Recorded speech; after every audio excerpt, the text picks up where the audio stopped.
Thursday. I'm not Happy gonna, Thursday. Happy Thursday.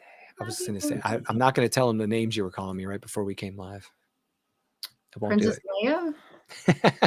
That name? It's not an insult. Oh my gosh, that name. My daughter is like in full on like Taylor Swift mode. Oh, what does that So mean? every girl that comes to my house, like Mhm. they're like talking. It's like, oh my gosh, like, have you heard Taylor's newest album? It's wonderful. Is that how Taylor talks? I don't think so. I've never talked to her, so I can't vouch. But Well, I don't think I've watched an interview with her in as long as I can remember, because I am not particularly a Swiftie. I'm not a Swiftie. I'm not investigated, if that makes sense. Right. I do know she puts on a mean concert, because I had several people went to her concert in Nashville, and it was just, the feedback was just that girlfriend is on the top of her game. It's Wayne. It's Wayne from Egypt. Wayne. Camel Wayne. Wayne, what languages do you speak? Coast Guard, English. Well, I'm fluent in 4 languages. Okay, I'm gonna. What languages are those, Honore? English, Franglish, which is my version of French and English that I can cobble together, snark, and sarcasm. Yeah. Yeah. I got the sarcasm thing. Yeah. Let's see. I don't speak Franglish whatsoever. No Franglish? Not at all. I speak Spanglish a little bit, but not Franglish. Yeah. I guess I do a little Spanglish, but more Franglish than Spanglish. Now, I did work with a guy, some Turkish and Arabic, still learning English. Still learning English. Aren't we all? Aren't we all? Wayne's wife. I get a book edited. I'm like, that's not what that word means. Oh, wait, I've been using it wrong my entire life. Okay. Forever. His Wayne's wife is Turkish by birth. Oh, cool. Yeah. So she can teach you some Turkish. She could. They say the best way to learn a language is to be in a relationship with someone who's a native speaker. This way you're forced into learning all the terrible things they call you behind your back. No, it's you have someone that can. It's like my French teacher is Parisian, and just having that consistent correction conversation is very helpful. Absolutely. Yeah. And then studying outside of those conversations, I've heard, is also helpful. Yeah, when I took Spanish for 4 years in high school. No, it doesn't sound as advanced as it was. I only got through Spanish 2, but I took 4 years of Spanish in high school. And in those 4 years, I was like, all right, I got this, I can do this. And then I joined the service, and I'm down in the Caribbean, and I'm with Spanish speakers, and I don't got this. Right? It was like to your point, the speed at which people speak. Yeah, not only that, but like you learn a very like not, I'm going to say formal, but you kind of learn the official language from a correct language perspective, and it's not how people speak in the day-to-day. I guess so there's a couple of folks, one of them is American and one of them is French, and they run like a street French. Like their brand is street French. And it's like, what do you really speak when you, because there's je suis and then there's suis. Oh. Like I am or I'm. All right. Okay. I got you. So but they don't spell it suis. If you write it, you have to write it correctly, whereas we write contractions. And also the French eat an awful lot of their letters. Oh. There are several words that end in like A-I-E-N-T, and you don't say any of that. Oh. So they have silent letters. Yes. Gotcha. And then they eat a lot of their words. And so suis is je suis, if you say it correctly. Suis. I'd be a mess learning French. Oh, I'm not saying I'm not. I am not saying I am not, because there's no way to learn that particular way to speak unless you're Right. just speaking to someone. So anyway, how are you? It's Thursday again. How did we get to Thursday? I feel like Yeah. it's like watching your kids grow, right? It's like the days are like do do do do. Yesterday was the longest day in the history of days, but then whoop, here we are. It's Thursday again. Whoop, here we are. It's Thursday again. Yeah, it's been a really good week, but it would kind of fitting for the topic today. Not saying we could segue right now, but like, um, We're not segueing right yeah, now, I'm Lucas. not Settle segueing. down. Settle Yeah, down right now. it's been a very productive writing week, but it was a different writing week. Like Wow. I uh, am almost always just open valve, close valve, right? Like just Oh, super with your flow. fiction writing. Yeah. That's a And good place to be. Don't tell people that. They might cut you. yeah. Well, I felt a little odd talking to Zach earlier in the week because he's like, "Hey, you good?" And I'm like, "I'm good, but I'm slower. Like my writing's flowing, but it's flowing like And he's sweet probably like, I molasses." will cut you. And is he going to Vegas? No. He heard we were going. He's like, "I'm not going." No, he's not had plans to go. He's planned not to be in attendance for months because he has a conflict. So Okay. Is the conflict like gallbladder surgery? not whatever his conflict is. It's not. And Zach, I know you're not watching this, but if you do listen to this or watch this, I hope you're He doesn't. laughing right now because everyone, all your cool friends will be there. We'll be Yeah. there. Jay Thorne will be there. Yeah. It's like, Yeah. We're all going to be there without you. Even now, Byron. Even Byron is going. Even Byron. Byron's going. Yeah. I My would have God. talked. Tammy would have went if anyone want to buy kids, just hit me up. I've got some kids I could easily Don't pawn say off on you that. for a Don't week. say that. That's not even funny. No. That's not a funny joke right now, Lucas. Yeah. Watch the news. That's not a funny joke. No. Yeah. Right. But the thing with like with the writing was like, I've got a little writer's molasses going here. And part of it's Did because you I not edit as read I my write. book, Lucas? I did, but I edit I as have I writer's write. molasses. There is no such thing as writer's molasses. Well, I will never say I have writer's block because I'm the furthest thing from having writer's block. I Yeah. I No. just roll, but I was rolling a little slower than I was in a school zone this week. I was like doing 25 instead of 50, but part of it was because, and I think this is just part of like learning how you think and how you write and how things work. But for me, I'm very careful, like when I'm stepping through parts of stories, like I'm like, I have to be really careful about how I do this chapter, for example. Okay. And sometimes they're not the ones you think they would be. Like the high action, high pace ones, they just fly out of me. But sometimes the space between those things is more sensitive to me Okay. because I'm more sensitive to that as a reader. Like to me, it's like I'm more engaged. Got it. Check. But in Okay. the periods where things aren't quite as fast or quite as involved, I think you have to be really careful about how you treat those to elevate them a bit. Also, to make it not feel like I don't want people's attention to go somewhere else. I want it to be just as good Yeah. You as want them to just not want to look away, right? right. Like page to page. Like there are some books that are like that. Mm-hmm. And I know when I sit down with that author, I better have nothing else that I want to do. That's right.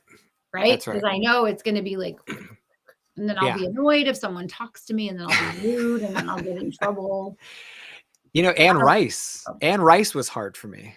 And I love Anne Rice. And I love her stories. What do you mean? She goes, oh, so Anne Rice, for those that aren't familiar, I'm not saying this is Interview with a Vampire, right? Right. Yep. Yeah. And she did Interview with the Vampire. She did these entire like witch chronicle, like series, like, and they're books, man. They're not like short. And so when you pick these things up, you're in for it. Like you pick that thing up and you're like, whew, I can feel the story before I open the page. Right. Like, and then you start reading and you're like, oh my gosh, like prolific writer, but also just deep character development. And like, you're like learning like hundreds of years of family history and all this stuff. And like, you got to have your game going for reading those types of stories. A thinking reader. My mind is Right? You have like, to be a thinking reader. It's not yeah, not yeah. bubblegum stuff. Right. And so, when you write like she did, you have to be really calculated in doing that so you don't lose people. And Have she's, you looked into her methodology? Like, did she keep no, track of it with a spreadsheet, or was it in her head? I Or, have no idea. you're a famous author when someone who refuses, not just doesn't read your genre, but refuses to read your genre, knows who you are. Yeah, that's right. Right? Right. Right. Yeah. Yeah. You didn't accidentally not read Anne Rice. No, I didn't accidentally not read it. I went, no, no, no, no. Now, I will say this, those who are unfamiliar with the last few years of her writing life would may be surprised to know that she was a converted Christian. And in the last few years of her life, or of her writing time, she created stories about the life of Jesus. And they're very different in storyline from things like Interview with Huh, a Vampire. okay. But here is this What a great exceptional title, by the way. Interview with a Vampire. Yeah, Oh yeah, yeah, right? I yeah, mean, yeah. She's killing it. what? Which Yeah. is, one of the things we're talking about today is like there's some things that are just non-negotiable, Yes, I have my right? notes. Right? Non-negotiable with when it comes to writing, whether it's fiction or nonfiction or whatever. So, what Yeah. about you? Like, what's going on? How are things going with you? How's your week? What are you reading? What's going on? What am I reading? I am reading, I'm reading this book as my nonfiction. Oh yeah, Have you read this one? I haven't read it, but I have it because I've someone read I it. know Someone is. who's awesome gave it to you. I know. It's really nice and gave me a copy. So one of my author friends, Stephanie Bond, writes these fun serials 6 months at a time. That's one of the things I'm writing for next year is a serial. And so it's the second of the month. On the first of the month, you can get the whole month's serial. Mm. So I get to read that. Oh, good. I get to read that maybe today. Is it the whole month you're going to read? Yeah. Okay. Like Some in people can't do like it. in an Yeah. hour. Like in an Yeah. hour. Yeah. You and It's Tammy super are the fun. same creature. It's super fun. And then December the 1st, I'll be doing that. I am reading, let's see, I have to get out my I have several different books right now because I am someone accused me of being ADD the other day and I was like, no, I just have a lot I'm doing. Rude. Is that someone that you're married to? No. Oh no. No. So I'm reading by Tanya Kappas, who is an author who is just a talk about prolifery. You blew my mind with her numbers. One book a month, 150,000 word book a month. And her husband posted a picture of her like this. Only she looks cuter than that. As she was driving, she's written 900,000 words this year. Oh my gosh. 900,000 words. And she's not alone. I mean, we're going to talk about being prolific, but so I'm reading Four Leaf Felony. So she has this series that's a cool title. That is cozy mysteries related to holidays. So she released Thanksgiving Treachery, but I haven't finished reading Four Leaf Felony yet. So I'm way back in April. Because I'm also reading, because she has 200 titles now, or almost 200 titles. And so I've only read like 8 of her titles. So I'm just like working my way. Get to work, Honoré. Yeah. So that's what my upcoming holiday break is. Wow. I'm really excited about my few weeks of break that are coming up. So I can just read. Somebody said, well, what do you do when you're not writing books and not reading books? I'm like, I write books and read books on my vacation because that's fun. Because it's fun for me. So I'm reading that. I'm going to read Holiday Girl. So let me go over to Audible because that's Stephanie Bond. Right. Yep. And then I have my Audible. I'm reading 3 Feet from Gold by Sharon Lecter, which is a Napoleon Hill reference. Okay. The brand new book by Mary Gabriel that is titled Madonna, and it's 40 hours. 40 hours of audio. Yeah. Wow. So way back and just And I Wow, happen to know, 40. yep, Byron and I happen to be very good friends with one of her producers. So I'm waiting to see if he's mentioned anywhere in this book. And 40 hours. I finished Be Useful by Arnold Schwarzenegger, which he narrated, which was fun, and Unreasonable Hospitality. So those were my 2 from last week. Yeah. So. I listened to, so for those that don't know, Audible, Amazon did an exclusive round of books for the spooky season for October. And they got some big names like Joe Hill, who's Stephen King's son, Paul Tremblay, who wrote. I keep forgetting that. Yeah, I know. And his stuff is excellent. He's, he stands on his own for sure. Okay. Paul That's Tremblay. Also very cool. Yeah, very cool. Also, he probably had a good mentor. He's learned a couple things. Yeah. So Paul Tremblay's In Bloom was a short story, not 40 hours, 1 hour and 2 minutes. So they wrote like a bunch of short stories for the October run, and you could get all of them in ebook and in audiobook, like that. Okay. So that was really cool. I listened to that one, and I'm reading The Darkest Night, which is who is that? Big shout out to a friend of mine, Antonia Rachel Ward, who is an indie publisher. She owns Ghost Orchid Press in the UK. Ooh, what a cool name for a publishing cool? company. Yeah, so Ghost Orchid Press is her baby, and she just published a book titled Dreamscape.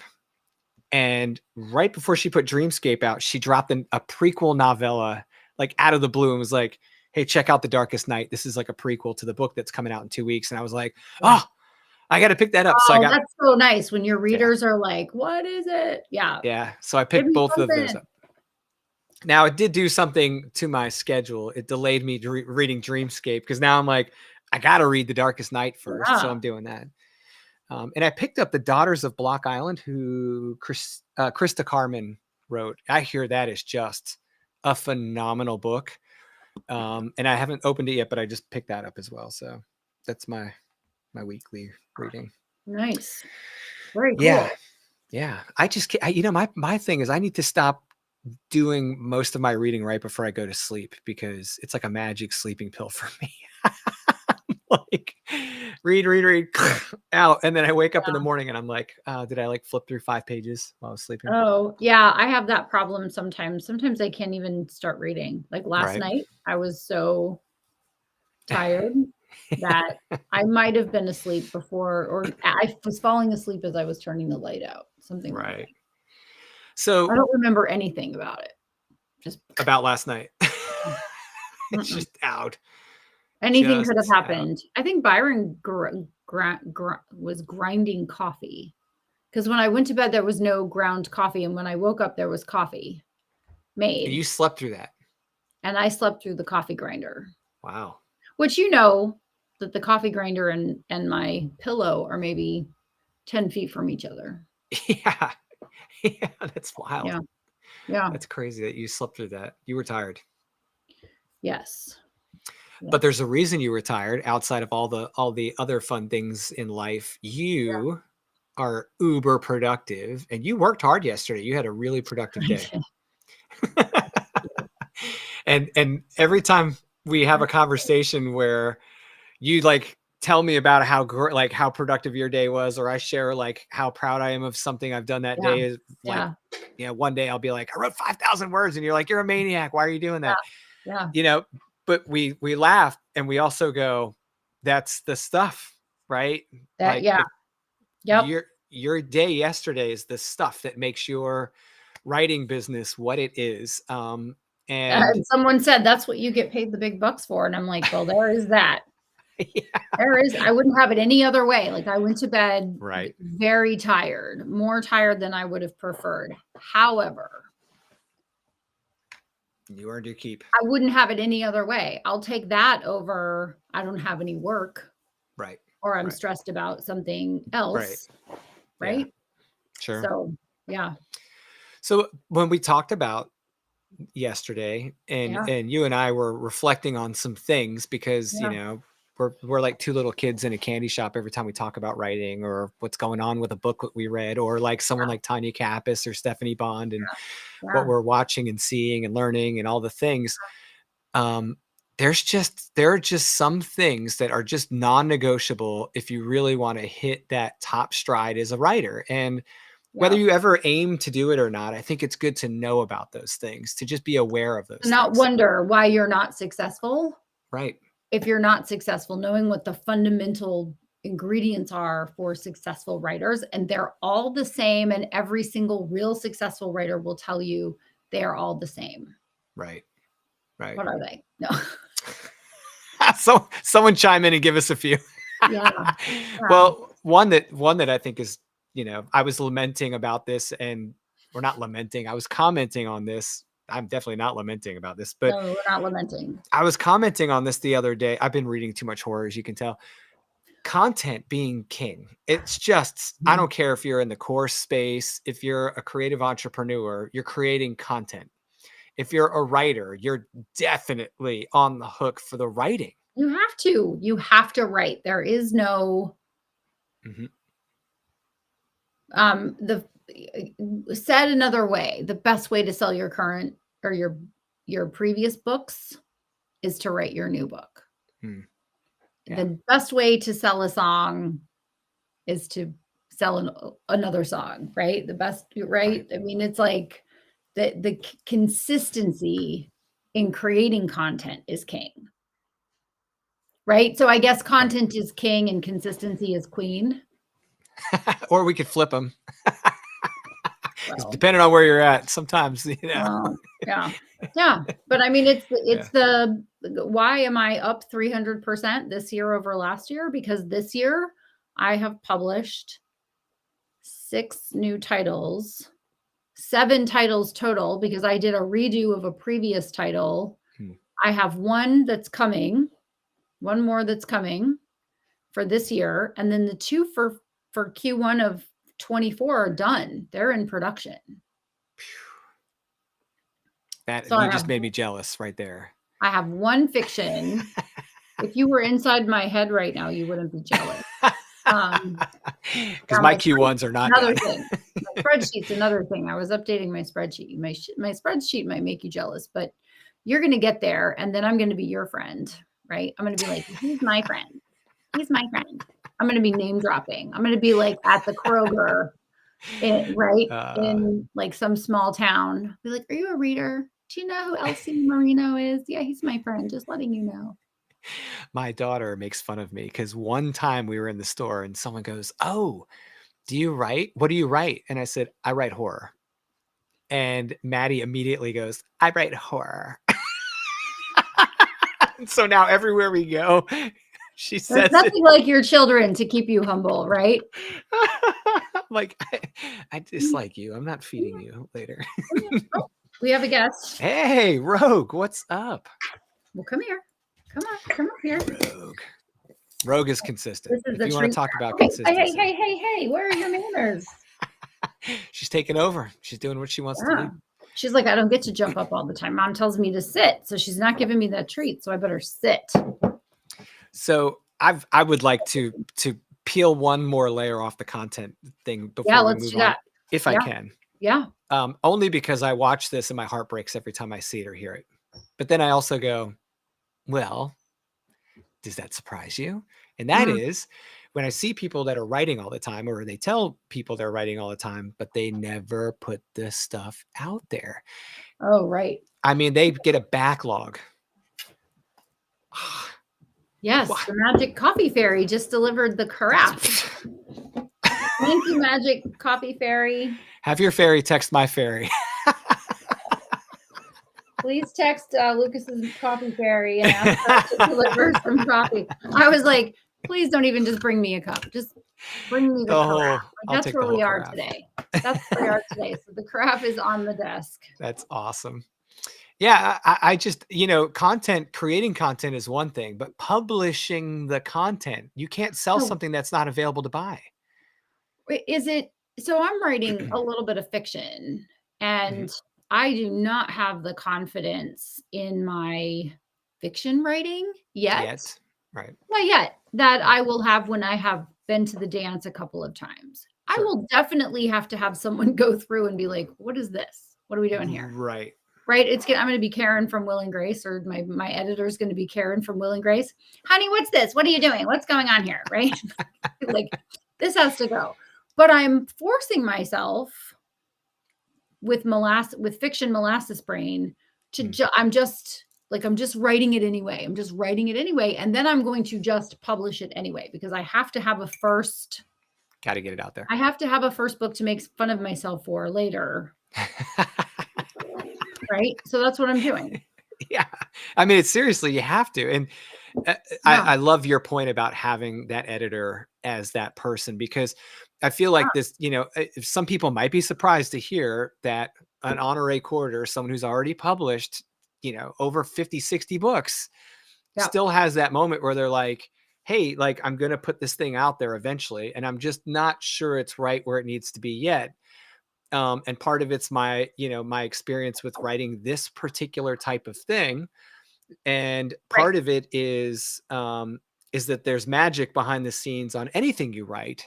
That's beyond us. The team. It is the team. The team. And so I had a conversation with a small bookshop owner last week, who we were talking about the difference in the indie publishing market between professional authors in the indie publishing market and people who are cutting corners, and how that bookshop has a hard time selling corner cutters.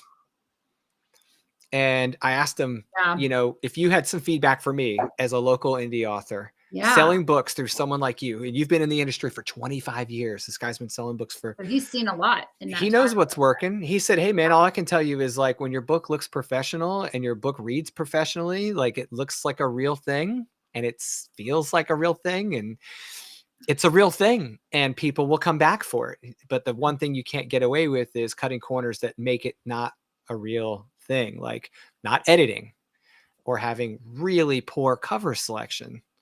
Right. I mean, those two things right there are death strokes to an indie author. It is an interesting conversation that you have to have with yourself to invest the time and the money into your book.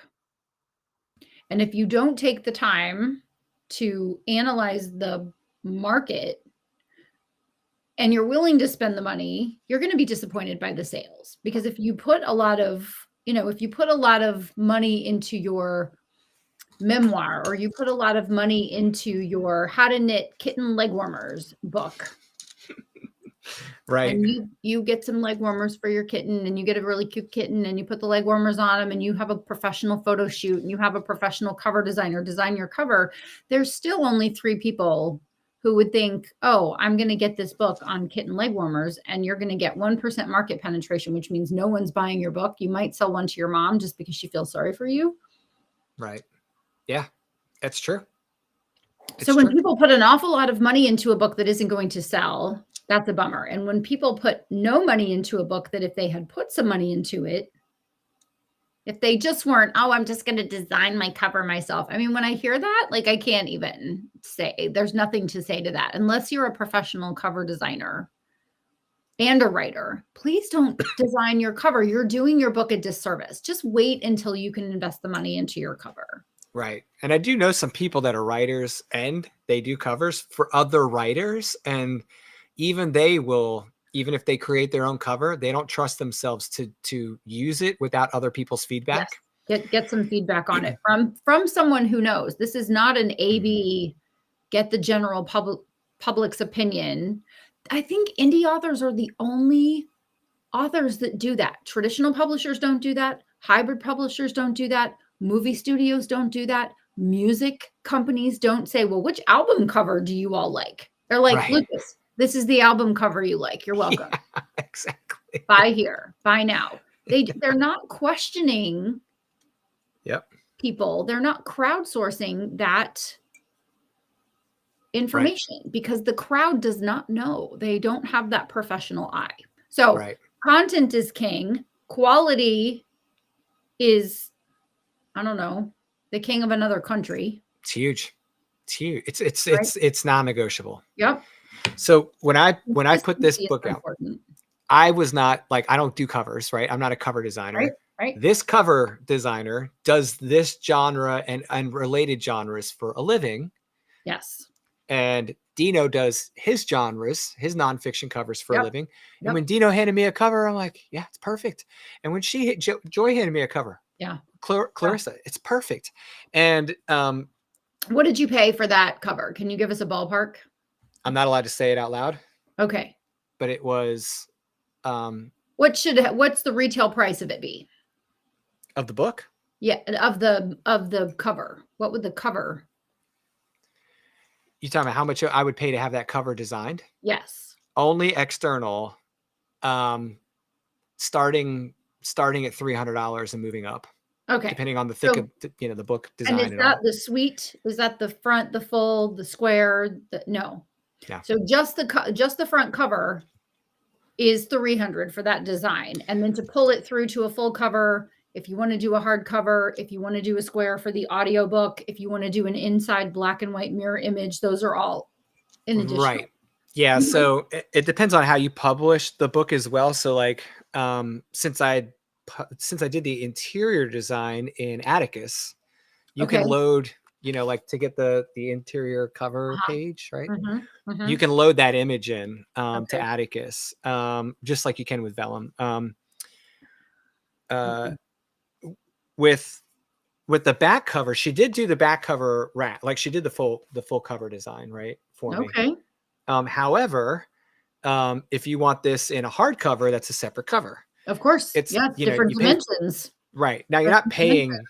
Right. And it's the different dimensions, they have a different file they have to use depending on who you're publishing with. That's right. Yeah. All the things. So yeah, it does stack up. The audiobook cover has to be square. It's got to have room, the way things are placed. So Dino just charges for I call it the cover suite. It's everything that you need. So you can have all of the files that you need for all of the different ways to publish it. And just in case you need them later. Because it would be hard. You'd be hard pressed if something happened to your designer to go back and get a square cover later. Right. It's better to just, in my opinion, buy the whole thing. Buy the, but what was the package when you were a kid? We'd get like, how many photos do you want? Do you want just the 8x10 or do you want the 470 wallet photos too? Because, you need one 8x10, two 5x7. That's it. Yep. 14 4x6s and 400 wallet pictures, right? And you just paid, you ponied up the $40 or $60 or whatever it was to get all of the things so that you might need them later. Yeah. I think that was a colossal waste of money, whereas what we are doing is not. But I think it's really good to have that because the square image for the audiobook is also great for social media. You can do all of that. And then Dino will give me the cover on a white background, the cover on the background that's the similar shade to what the cover is. Transparent. The transparent, the PNG, where it's on it, where it's kind of like, it's not the front like this, it's the front like this. So it's angled a little bit. So it looks kind of nice. And so I can change up what goes out in my newsletter. I think that's helpful. And Dino does a lot of custom design stuff that if it doesn't matter who you're paying, they are going to be charging custom rates, right? Like my fonts were custom. I had putting a pinstripe around a cover is a huge pain for a designer, guys. It is. Yeah. So the little stuff like that, because it has to be what he's talking about, folks, is it has to be equidistant. Right. All the way around when it's printed. And so that's not amateur hour. Right. Yeah. That's not you design your cover in Word or whatever. And one other thing that and this is like a risk, this is like a pothole you can easily step in as a writer, and you can't get this back. You cannot get this back. And it goes to your point about writing to your market, like know who you're shopping your book to, like know what they want to read. But the reality is the cover and the description sell the book, and your social media and your conversations and other readers sell your book. And so if your market, and this has been a daily thing I'm seeing and hearing with my book, the cover, they see the cover, people see this cover, they assume what genre it's in. They assume what the topic is. they get it all. Like, and you can have any title here you want, right? And they still make assumptions about what's going on here just based on the Yep. imagery. Yep. And then the title being aligned with it just kind of puts it all like, they're like, oh, that's a book about X or in this X genre. Now, Well, yeah, I mean, and you go, is that what I'm going to read or is it not? right. You, And it's an unconscious buying decision almost. If it looks crappy, if it doesn't look well done, if it not looks genre cheap, specific. if it's not genre specific, if right, all the things. Yep. So I think that you said it first. No, I said it. So we have content, we have consistency, we have covers. I think another thing is writing to market. There's a huge discrepancy or disagreement that people have is it's like, you know, writing with the tropes in mind, the points that you have to hit, right? You have to have the meet cute in a romance or a rom-com, right? You have to have when they come together, there has to be some kind of a conflict or several conflicts. There has to be a point where it looks like they're going to get together. And then there has to be a point where it looks like they're never going to get together. Like all is lost. And then there has to be that happily ever after. So if at the end of a rom-com, one of the people dies, there will be an uproar because that's not how it's done. It better be after all those other things have happened. Well, no, it has to, and that's the whole point. In your book, somebody has to die. And I'm glad you said somebody, because Zach would be laughing right now. He'd be like, yes, Lucas, are you listening? Not everybody. In Lucas's book, everyone has to die. But in a rom-com, there is no death. Right. But nobody ever dies. They might be sick for 5. They might have the sniffles. Right. But there's no real tragedy that happens. There's no real conflict. As a matter of fact, in that type of a book, there is nothing like, it's the difference between like Hallmark and Lifetime. Like in a Lifetime movie, they can be cheating, alcoholism, right? Maybe a little burn the bed, right? But on Hallmark, there's no. It's like they just didn't see eye to eye and they broke up. It's all feel good stuff. Everybody feels good, even if they feel terrible. They still feel good. Yeah.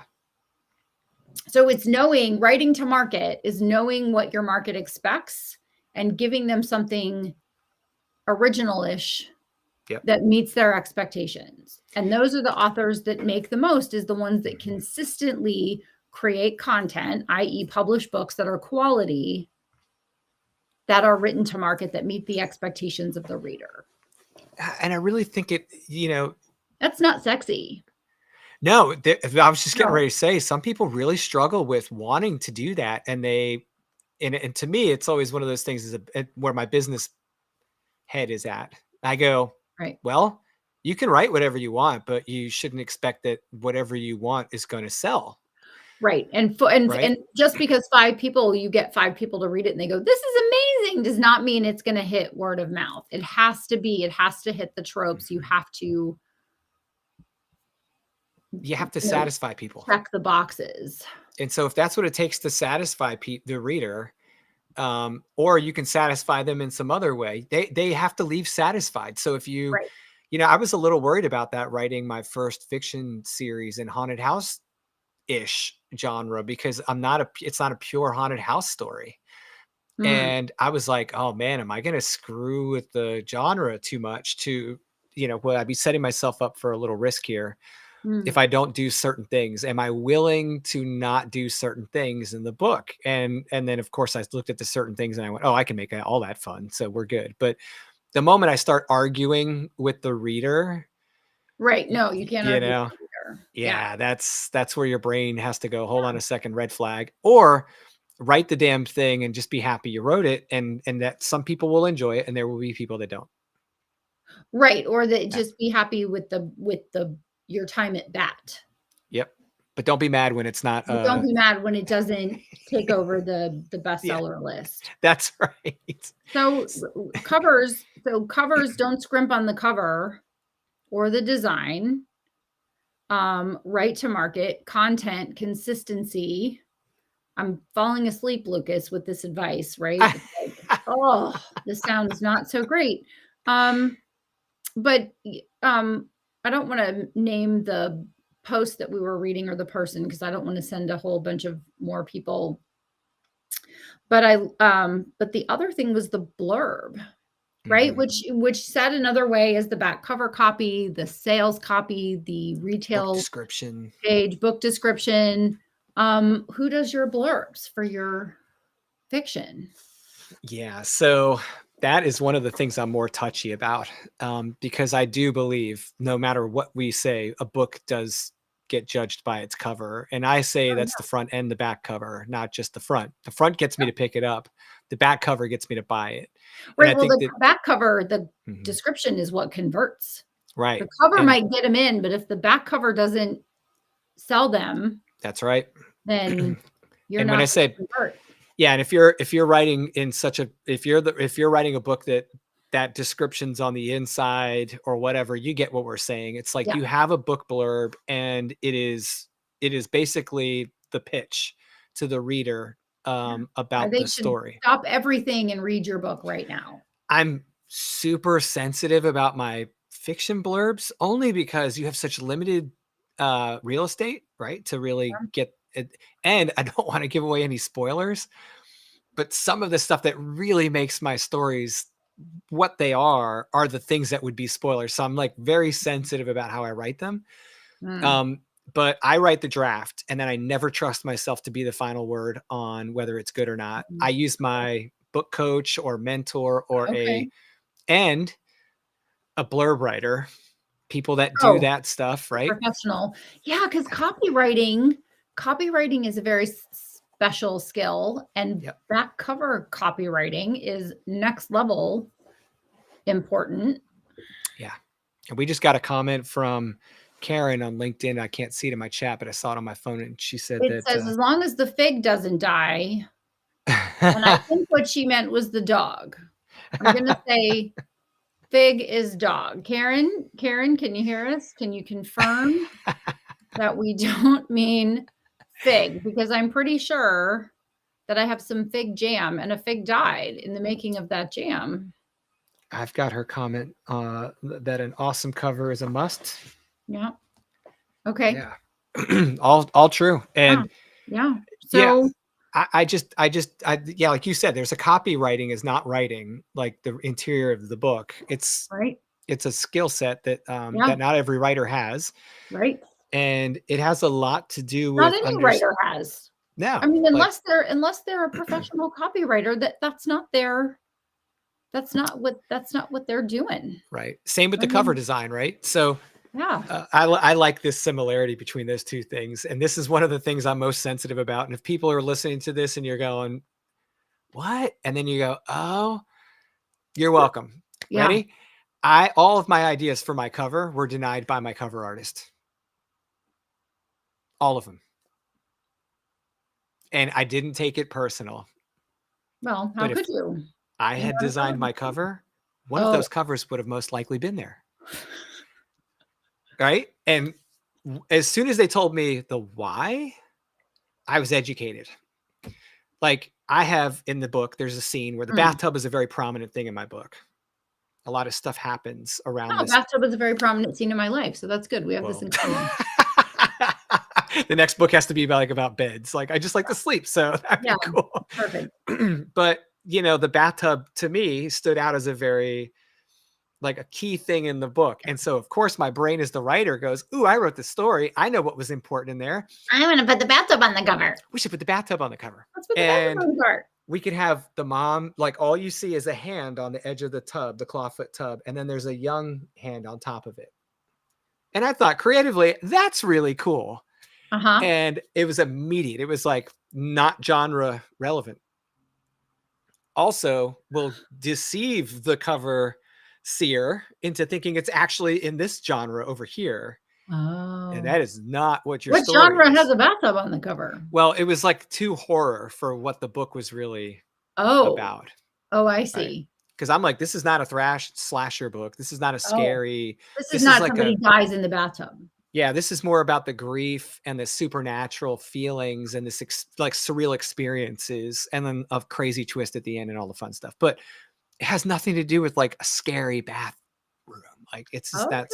this isn't slasher. This isn't Saw 5. so, Okay. All right. so, Well, I you never know, saw that. So thank you for well, clearing that up for me that because and the back cover copy, same thing. Like if I write the back cover copy, I'm writing it right. as a Yeah. writer. Yep. Yep. And they're going to go, your people that pick up your book in your genre, they want to hear certain things and they're not in here. They're not in here. They're So not I'm in not here. buying it. You didn't pull the right threads. Yep. And you've Mm. got what, 70,000 threads to pull out of that book. And you didn't put the Yeah. right ones on the back. That's right. That's right. so It's, yes, it's not something that you take lightly. It's not no, something that should be taken lightly if you want to be successful. Now, if you truly aren't wanting to be a full-time writer, a full-time author, because I think we're really just mostly talking about books. Right.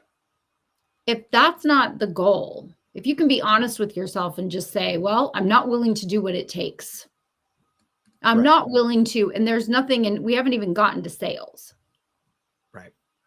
We haven't even gotten to we haven't even gotten to book marketing yet. But if you can just be honest with yourself and say, I'm not willing to do what it takes, then just write for the love of writing. Sure. Write for the love of writing. Leave a bunch of stuff on your hard drive. Save your money. Right. Save your money. Yeah. Right? And just have a good time. But if you want it to be your job.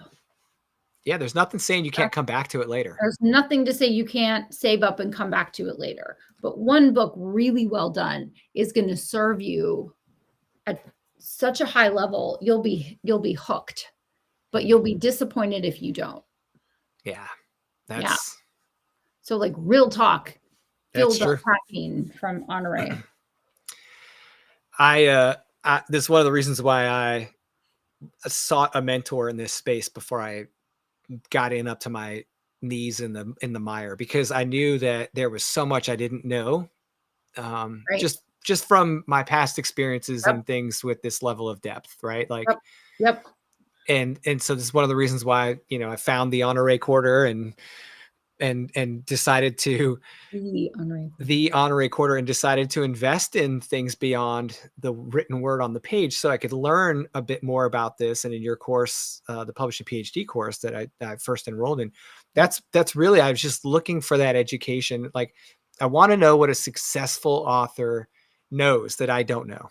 Like someone that's done this, I want to know what they know. And I'm not talking about some 25-year-old that sold one book and they made $1 million off one book.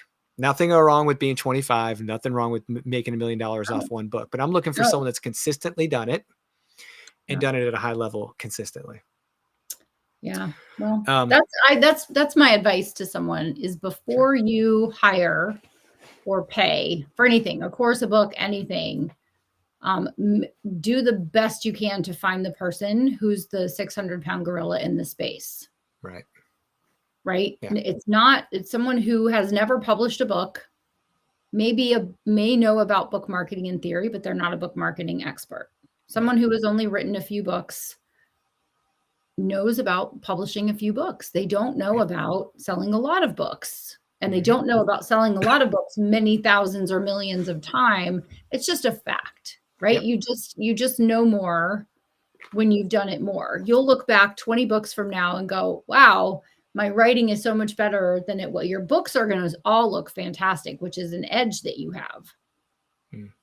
But you're going to go back and read Bury the Child 20 or 25 or 50 books in and go, wow, I would have done this a little bit differently. I might have done that a little bit differently. And you've got arms wrapped around your process. You've got Zach and an editor and a graphic designer and a proofreader, and you've got arms wrapped around you.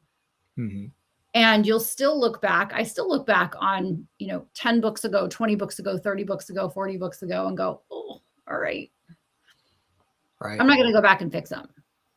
I have only done 4 editions of one book, which is You Must Write a Book. Right. The 4th edition of that this year.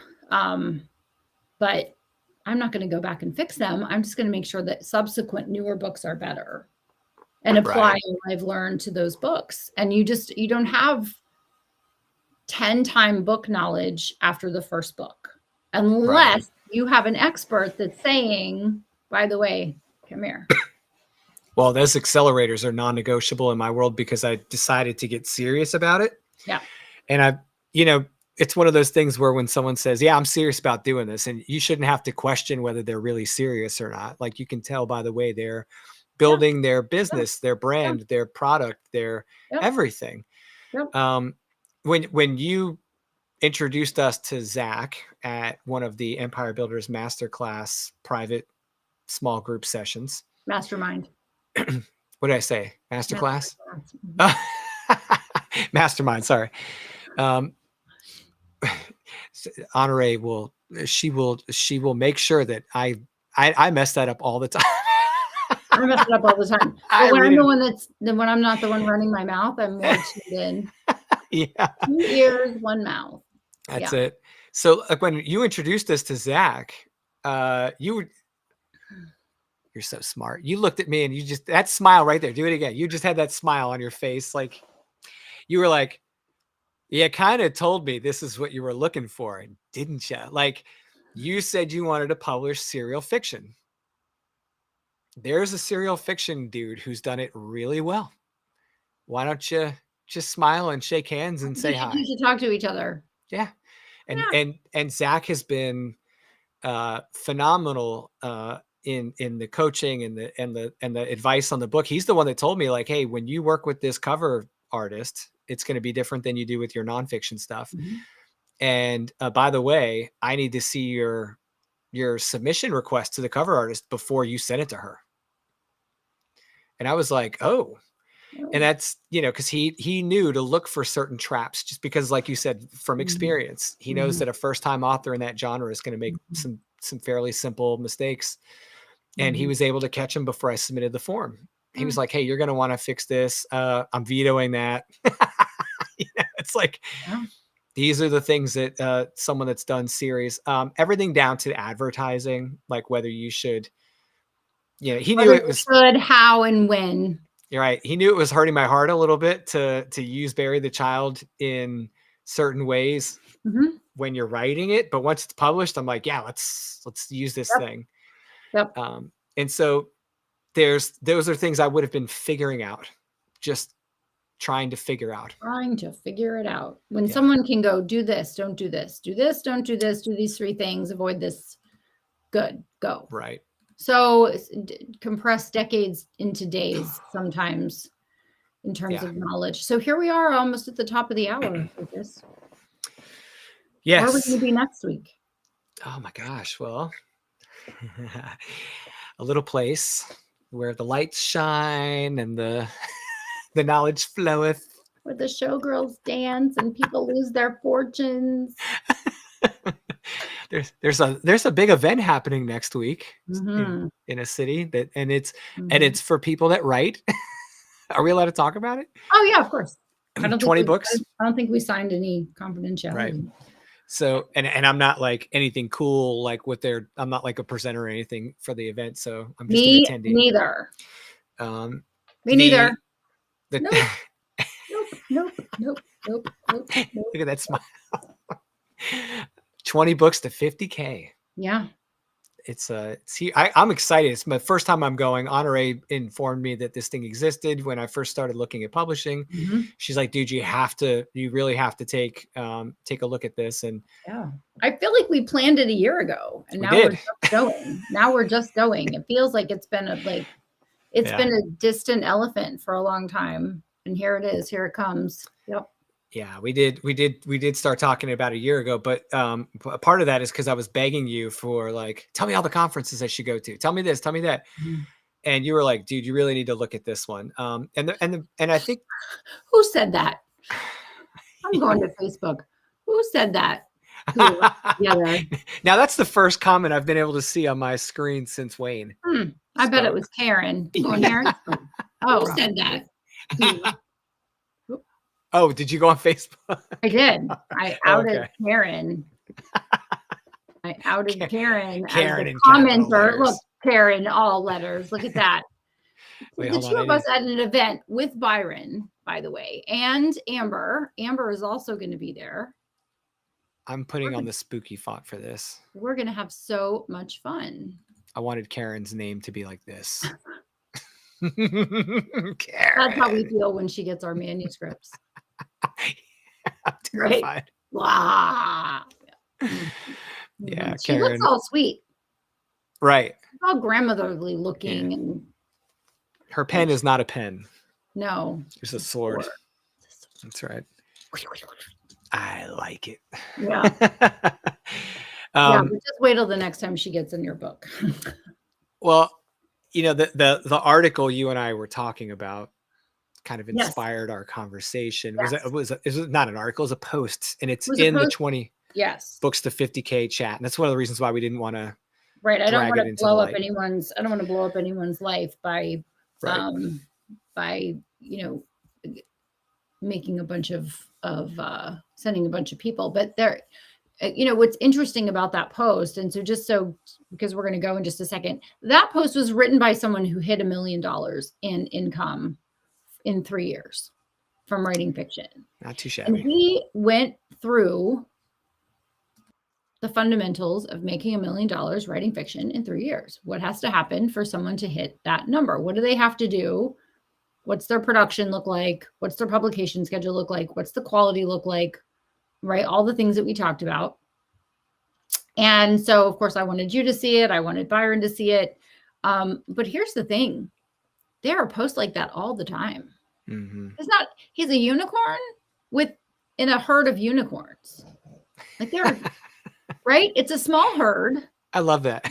It's a small herd because when you think about all of the authors that want to be 7-figure authors, it's a lot of them, right? But wanting something and being committed to doing something are totally different, right? It's like saying no to something because saying yes to something and you have to say no to the other things, because when you say yes to something, you say no to everything else.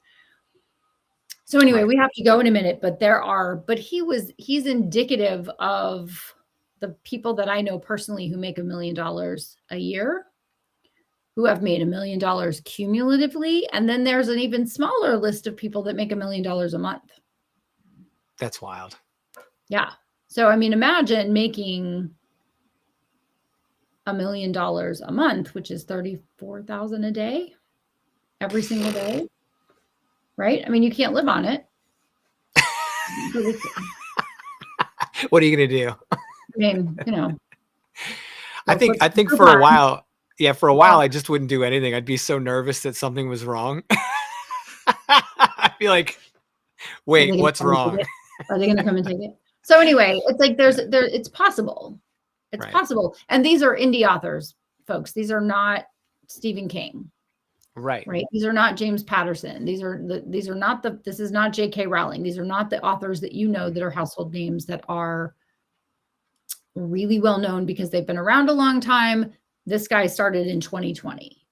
Which that blew my mind a little bit because it shows, to your point about Stephen King or James Patterson, they did not start, nor did they gain their traction in the same type of environment whatsoever. If you listen to the beginning of Writers Inc., the podcast, it's like they go through where people started, and it's like Stephen King started writing in the laundry room between the washer and the dryer in 1970 something. And I think there's something, we have to go in just a second, but I think there's something about he threw the manuscript away and his wife pulled it out of the trash can. Carrie, yeah. Oh, is that which one it was? Yeah, it was Carrie. He threw it away. And his wife, Tabitha King, is also an author. And she was like, no. No, this is good. Also, I need a new washer and dryer, Stephen. he had so many rejections. And just to give you some perspective about, like, not you, but like everyone, some perspective about what he was doing to publish. He was sending his short fiction to the nudie mags because they were the ones paying. That's the world. Mags. Listen to you, the nudie mags. The nudie mags. He was sending them to the gentlemen's magazines, the Playboys, the Hustlers, all those, because they were buying short fiction. Interesting. And that's where he had to sell. It's crazy. And, you know, He was a jingle writer. Didn't he write the Toys R Us theme song or something? Or was that somebody else? I have no idea. That would be Okay. that. Yeah, that's interesting. Yeah.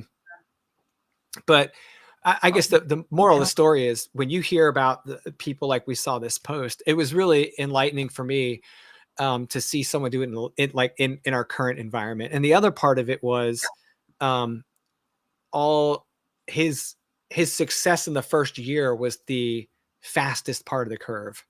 Like he went in a year, and then things stayed steadily increasing. Mm-hmm. But there was a point of a curve halfway through the year where it was like a drastic incline. And he says it very well in the article, that's when the titles were expanding. Like the numbers of titles were building, like putting bricks on your house. The best way to sell your front list is to have your back list is to sell your front list, is to publish another book. So just keep them coming. Well, Honore, thank you for sharing that with me. Yeah, because I probably wouldn't have seen it because I wasn't in Facebook yesterday doing things. Yep. And thank you for sharing your wisdom, your experiences over the last several years. Be careful. And all the titles. And because the experiences you've had on the nonfiction side, they mirror all the things I hear and see on the fiction side. It's the same world. The harder I work, the luckier I get. It's amazing. Right. Well, thank you so much for sharing your wisdom with us. And guys, if you haven't yet heard us talk about it, you need to go check out Honore's new book. There is no such thing as writer's block. Thank you. And you need to go get a copy of that. Yeah. And just today, I recommended 2 of your other books to someone who said, hey, I'm interested in writing a nonfiction book. Oh, great. And I said, we have hope for you. I said, you need to go get these 2 books right now. One, you need to go get Best-Selling Book Formula, and you need to go write your first nonfiction book. And then once you've digested those, then you can go pick up more and do more. So awesome. Thank you, Lucas. Yes, ma'am. All right, guys. Well, we will talk to you later. Make sure you guys like, subscribe, do all the things. We'll see you next week. Yep. From a different location. It'll be a lot of fun. Yeah. And if you want to learn a bit more about what we're talking about, head on over to empirebuildersmasterclass.com and check out Honore's publishing PhD course because it includes all the fun stuff that we talk about. Does. All right. Awesome. Thanks, all right, guys. Have a good week.